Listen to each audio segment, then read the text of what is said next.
find out what our team on the ground is doing. Sipamandla Goge, hi again. Indeed, well, more and more people are coming, more and more leaders are coming from Jama-ah. Thank you very much for your time. State of the Nation address. What do you expect? Different environment? No, look, the president is obviously going to lay out his plans, and his plans will inform the programs that we will have, and like you say, a different environment.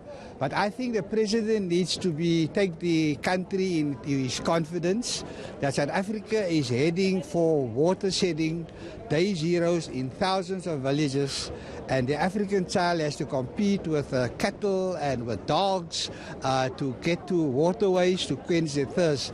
This cannot be. The president needs to tell us what he's going to do to avoid water shedding and day zeros, which will be worse than load shedding. And the country is already suffering under load shedding. Just imagine when we have water shedding, many of us will die a slow death of thirst. We are very concerned about the security of the country.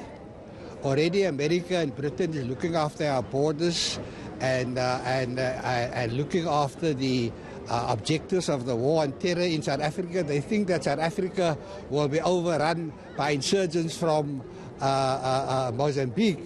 But the problem is that on the second day of the July unrest, I told the president the country is not in safe hands, and he said, no, we are in safe hands. And later the evening he sent in 20,000 people of the Defence Force to protect the country. 3,000 people died and 300 people died, but you know, it sounds like 3,000. It was quite a massive looting exercise, and thousands of livelihoods were lost. And after that, we find that the parliament is burned down, the constitutional court was damaged, and definitely our security forces are fast asleep, and the president doesn't even trust that the city hall is safe. That's why he came to check this morning whether the security arrangements are sound for the SONA, because he wasn't going to be assassinated tonight. Okay, Mr. Hendricks, thank you very much for time. Mr. Hendricks is a member of parliament representing Jama-ah, basically raising critical issues of water when it comes to service delivery, water provision, the issues of energy and electricity with Eskom implementing load shedding. All those issues, as you see people here on the red carpet, my colleague will show you the red carpet. Fashion is still the order of the day on the red carpet here. People are busy taking pictures and ensuring that they enjoy the moment also. And let me tell you that Mr. Hendricks talking about issues of security with the report of the July unrest that painted a very negative picture about security forces in the country. Security is top of mind. I certainly have to say, when I arrived a little earlier this afternoon in one of the eNCA cars, we had to go through a drive-through section where there was actually a member of the police underneath the car doing a full sweep of the car, the entire car, before we could get anywhere near this precinct. I understand it is fairly standard, but I would imagine that security is even tighter this year. And Judith Weber, just to bring you in, security top of mind, of course, a constant reminder that we're not sitting in front of the National Assembly purely because the security was breached there for whatever motive. Absolutely shocking. Incredible damage coming on the back of the July unrest, where so many of our security and intelligence units simply failed us. It's a precarious state to be in, isn't it? It is, Sally, and I think that as one was driving into town, you got a sense of, there was an eeriness about it because the people are absent. And imagine a country, and we don't have to imagine it because we're living in it, where the president comes to town and the roads are barricaded and there are police and people in riot gear and there are police everywhere, and where there is so much security. And it says something to us about the state of the nation. It says something to us about the threats to the state, which are real. It tells us something about the levels of instability we now have to live with. And this State of the Nation address takes place against the backdrop of the Africa report, which was released yesterday into the insurrection in July last year. Nobody has been arrested for that. No, there have been no meaningful arrests. But the frightening part of the report was that it is in fact the timidity of the president to deal with the factionalism within his own cabinet and the factionalism within the ANC, which is actually causing an existential threat to our constitutional democracy. And so I think today there is no place for the pomp and ceremony.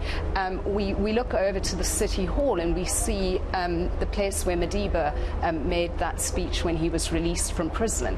And we have disappointed him, I dare say, by the state that our country is in. The ANC must disappoint him.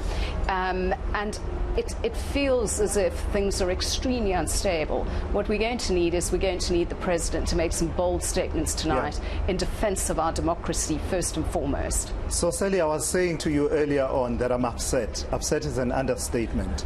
I'm peeved. There are words that I cannot repeat because they wouldn't make for family viewing.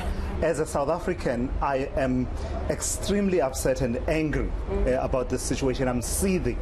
I read that report that you're talking about, Judith, and I read it from beginning to end. And basically the indictment is exactly that what they call in contradictions, I'm done calling it contradictions.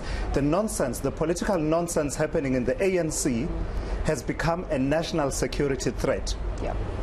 Whether you belong to the ANC or you don't, well, doesn't matter. It's a threat to you now.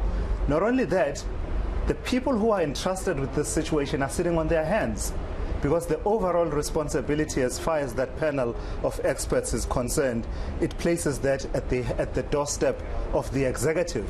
What did Cyril Ramaphosa do? Instituted a pseudo cabinet reshuffle last year, moved people around. But the people that I mentioned in this report, one of them was prancing around here in front of City Hall, with the irony lost to him that we are here because your services, the SAPS in the case of Begitele, failed. We went past Parliament making our way here. There's crime scene tape at Parliament. Crime scene tape just rolled out. And, it's very different from the measures that are usually done to sort of secure Parliament for the State of the Nation address. There's actual yellow SAPS tape. And I thought to myself, the ring of steel that is now being enforced around Parliament, yet the rest of South Africa is unsafe because the executive failed. And there were multiple failures.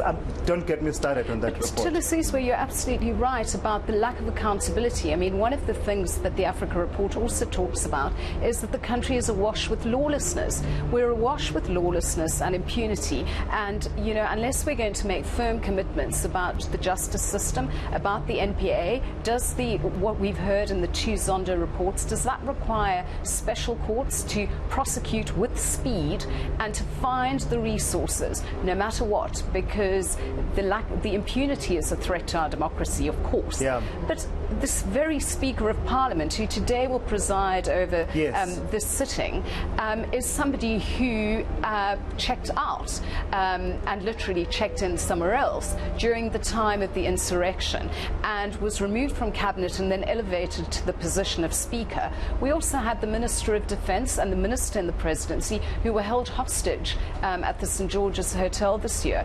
This is a country which is in deep, deep crisis. And against that backdrop, you also have real socioeconomic crises, an unemployment rate of 35.9% at the narrow definition of employment, swathes of young people who are unemployed.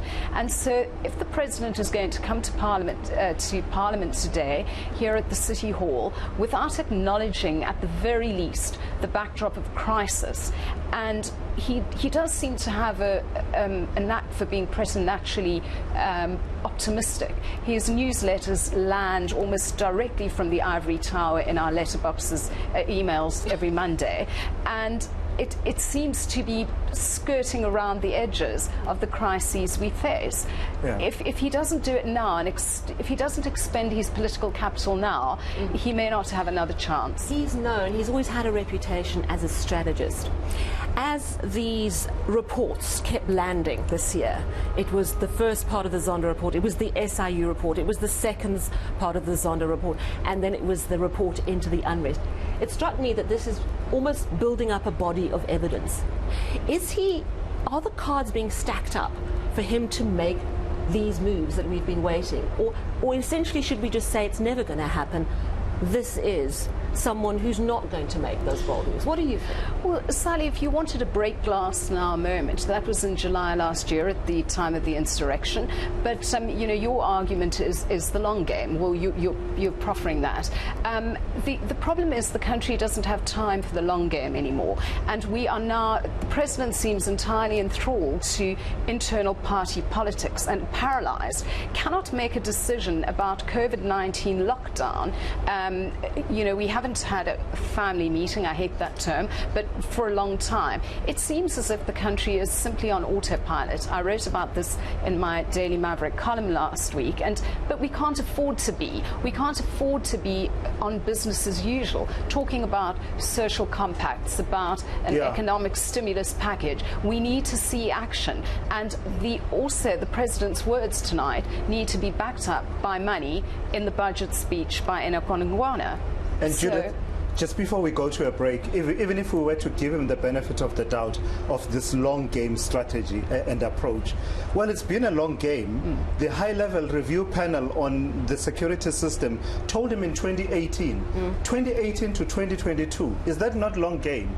By now, the non-implementation of those recommendations, and every time I have to read about the non-implementation of the high-level review panel report recommendations, I get really annoyed, because these have been acknowledged that we need to institute these changes to rebuild our security services. Guess what? This panel that has just now reported now is saying exactly the same thing that we were told in 2018. And also, very quickly, Sally, I want to add that the accountability that we need to see tonight and going forward needs to include Cyril Ramaphosa himself. He chairs the National Security Council, which hasn't met. Which hadn't met by the time we had the situation in July. So he can't say it was the other people that report to me. You chaired the National Security Council. While they take accountability, what are you going to do to take accountability too? That structure which coordinates was not meeting to coordinate. The police minister should have been fired in July last year. Without a doubt. You know, and the people who are actively in his cabinet fomenting violence and or sitting back and watching things burn. And so we have a crisis on our hands, and it can't be business as usual. We can't be saying the same things every year. Absolutely. Well, against that backdrop, it's going to be a very interesting evening indeed. Do stay with us here on eNCA.